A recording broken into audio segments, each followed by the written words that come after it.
The filing of your annual returns to the Commission of Strata Corporations. The documents required to be filed for the annual returns of a strata corporation include minutes of general meetings, notice for general meetings, receivables listing as at the date of general meetings, a list of executive members elected during the filing period. Additional documents include audited financial statements or financial statements prepared to acceptable accounting standards, proof of peril insurance coverage or unanimous resolution not to insure. Further documents include completed Forms 13B and 13C, completed Form 8, copy of budget for the financial year, 3 random statement of accounts for 3 strata lots, if applicable. Calculating maintenance contributions by unit of entitlement.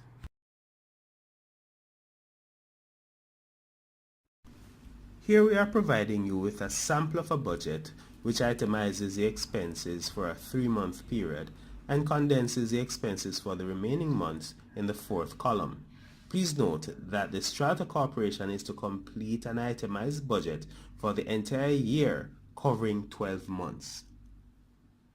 The expense items can be adjusted to suit the needs of the Strata Corporation.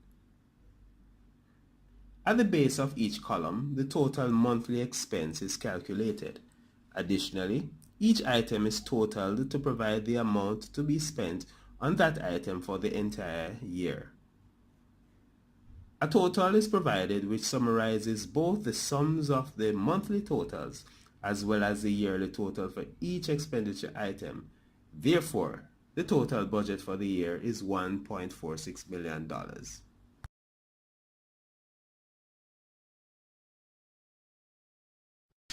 The calculation of all maintenance charges for a strata lot is to be done by unit entitlement and not on any other basis. The total budget is taken from the previous slide. The aggregate unit of entitlement is taken from the copy of the strata plan.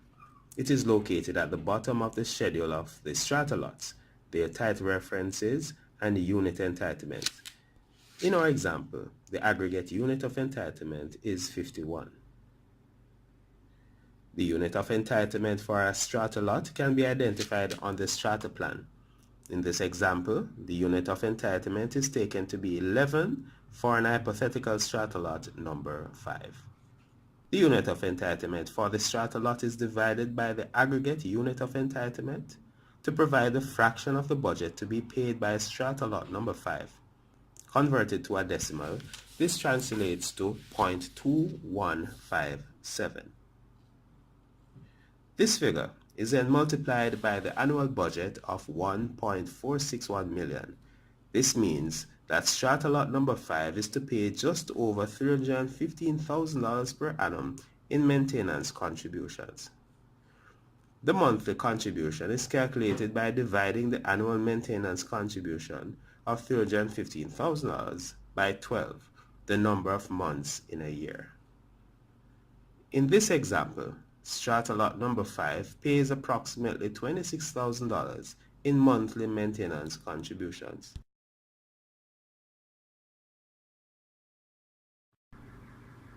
Form 13A, your income and expenditure. Proprietor Strata Plan number 7888 has itemized the collection of maintenance contributions received from proprietors who have paid up. The amounts being paid represents their individual share of the budget, apportioned according to the unit of entitlement for each strata lot. The table on the left itemizes these collections, but is only representing the last 3 months of the financial year, namely January to March. Let us therefore assume, for the sake of simplicity, that these 3 months represents the Strata Corporation's financial year. The total collected over the 3 months becomes the total income to date for PSP number 7888 as highlighted in the income and expenditure in the table located to the right. The income for the period is offset against the itemized expenses recorded monthly. In the case of PSP number 7888, total income of approximately $307,000 less total expenses of approximately $364,000 produces a deficit of around $56,000. This deficit can be attributed to the failure of proprietors to pay their maintenance contributions in full and on time. Now we have the Strata Corporation's income and expenditure statement as highlighted previously. Here it is placed adjacent to Form 13A for ease of comparison. This will allow you to easily transition the figures in your income and expenditure statement to the required form. First, ensure that the Strata plan number is affixed to the Form 13A in the appropriate location. The period of the accounts must also be reflected. In this instance, it is taken to be the year ending March 2018. Total income of $307,857 identified in the income and expenditure statement is placed in the total income line under the current year column. Similarly, expenses relating to gardening, water, electricity, insurance, and cleaning are taken from the income and expenditure statement and inserted in the appropriate spaces on the Form 13A. Please note that additional items identified in your income and expenditure statement can be included on the Form 13A, as is the case with cleaning and sanitation, which does not appear on the original form. From the information on the income and expenditure statement, the bank charges is a summation of the accounting fees and subscription fees. The total of $20,000 is placed in the appropriate location on the Form 13A. The total expense and the surplus deficit figures identified in the income and expenditure statement is also placed in the appropriate location on the Form 13A.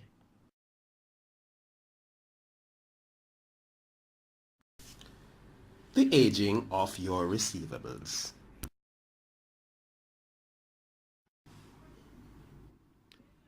The account receivables for the Strata Corporation are the monies owed by proprietors for maintenance contributions. Bear in mind that the monthly maintenance contributions are due and payable at the beginning of each month for that particular month. Therefore, you pay in advance for the services you will receive or for the bills that will become due in that month. The Strata Corporation's accounts must have detailed accounts receivables for each strata lot. The completion of Form 13B requires you to have the individual accounts receivable statement, which itemizes the payments made as well as the outstanding balances each month for a particular strata lot. In this example, strata lot number 4 is owned by Billy Jane. The table shows that strata lot number 4 began the accounting year with a balance brought forward of $137,005 and is billed at the beginning of April 2017 for $11,936.27.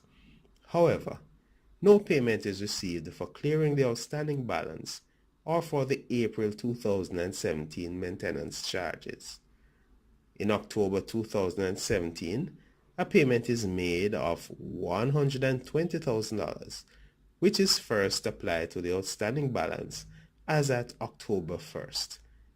It therefore means that strata lot number 4 still owes for the current month of October as well as the sums remaining on the outstanding balance. Note well that payments are to be first applied to outstanding balances. At the end of the financial year March 2018, Strata lot number 4 is outstanding $77,995.16. The accounts receivable aging is a periodic report that categorizes the Strata Corporation's accounts receivable according to the length of time a payment due has been outstanding. It is a management tool which indicates the financial health of the relationship between the proprietor and the Strata Corporation and may indicate whether or not the particular proprietor is a credit risk. The report or table is sectioned into date ranges of 30 days, 60 days, 90 days, and over 90 days. In completing the aging report or Form 13B, it is important to have the accounts receivable statements for the strata lots on hand. In our example of the accounts receivable statement for strata lot number 4, owned by Billy Jane, the total outstanding at the end of the financial year is $77,995.16. In this example, the monthly maintenance contribution is $11,936.27. If the total outstanding is greater than the monthly charges, then we first deduct the monthly charge and make note of the balance.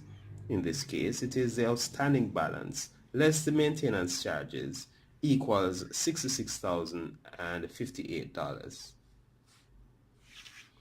The sum deducted is recorded in the first column under 30 days. The step is repeated by deducting the monthly maintenance charges from the derived balance and writing the sum deducted in the next date range of 60 days. The process ends either when the 90-day date range is completed and the balance is placed in the 90-day and over column, or the outstanding balance becomes less than the sums billed for the maintenance contributions. In this case, the balance is placed in the next available date range. The aging of your payables.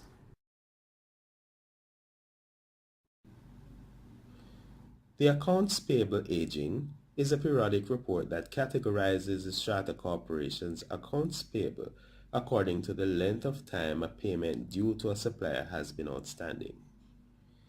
Similar to the age receivable, it is a management tool which indicates the financial health of a Strata Corporation relative to its cash flow and its ability to satisfy creditors when due.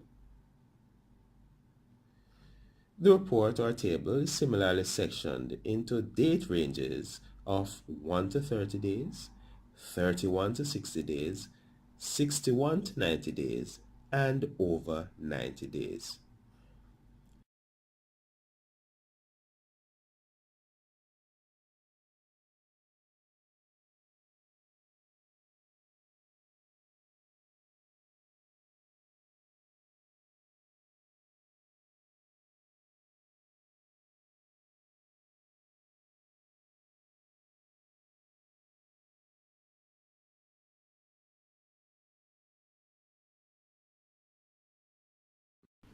The completion of the aged payables report requires the Strata Corporation to have its accounts payable, which is the schedule of all the bills that are due to the corporation's suppliers. The method of completion is similar to that of the aged receivables report, in that the sums owed to suppliers are appropriately placed in the columns representing the date range depicting the time overdue. For example, the Strata Corporation owes statutory payments of $20,000 due to the commission of Strata Corporations at April 1, 2017. At the end of the financial year March 2018, the sums are still outstanding. The amount owing is in excess of 90 days and therefore reported on as such. Additionally, the Strata Corporation may have a common area electricity bill of $40,000, which became due on February 15, 2018. This had not been paid at the end of the financial year. This bill is over 30 days due, but is not in excess of 60 days, and rightly placed in the 31 to 60-day column. If your Strata Corporation is to file audited financial statements or financial statements prepared to accepted accounting standards, then the Strata details, including the Strata plan number and the address of the complex, is to be completed on Form 13A with C attached written across the body of the form. Should your Strata Corporation be in the fortunate position of not having any receivables nor payables, then complete the form by infilling nil in the appropriate space for Forms 13B and 13C.